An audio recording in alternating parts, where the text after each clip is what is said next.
Friends, welcome to tasty food MS. ఈరోజు మనం ఎంతో టేస్టీగా ఉండే చికెన్ వింగ్స్ ఎలా చేయాలో చూద్దాం. ఇందుకోసం ఒక 500 గ్రామ్స్ చికెన్ వింగ్స్ని తీసుకున్నాను. దాంట్లో 1 teaspoon lemon juice, 1 teaspoon ginger garlic paste, 1 tablespoon chilli powder, 1 teaspoon coriander powder, 1 teaspoon garam masala వేసుకొని బాగా మిక్స్ చేసుకోవాలి.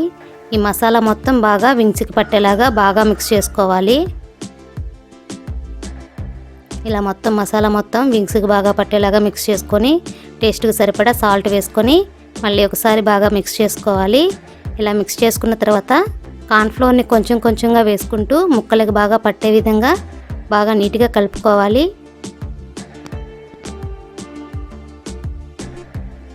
ఇలా చికెన్ వింగ్స్కి బాగా పట్టేలాగా బాగా కలుపుకొని ఒక 1 అవర్ పక్కన పెట్టేసుకోవాలండి.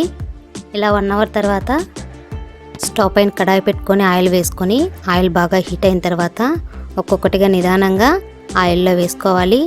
ఇలా ఒక్కొక్కటి వేసిన తర్వాత అటు ఇటు ఈవెన్గా ఫ్రై అయ్యేలాగా మీడియం ఫ్లేమ్లో పెట్టుకొని బాగా ఫ్రై చేసుకోవాలి. బాగా గోల్డెన్ బ్రౌన్ కలర్ వచ్చేలాగా ఫ్రై చేసుకోవాలండి. ఇలా ఫ్రై చేసుకున్న తర్వాత చూసారా ఎంత బాగా కలర్ వచ్చిందో. అంతేనండి, ఎంతో టేస్టీగా ఉండే చికెన్ వింగ్స్ రెడీ. మీరు మీ ఇంట్లో ట్రై చేసి ఎలా వచ్చిందో కామెంట్ బాక్స్లో కామెంట్ చేయండి. Please like, share and subscribe to my channel. Thank you.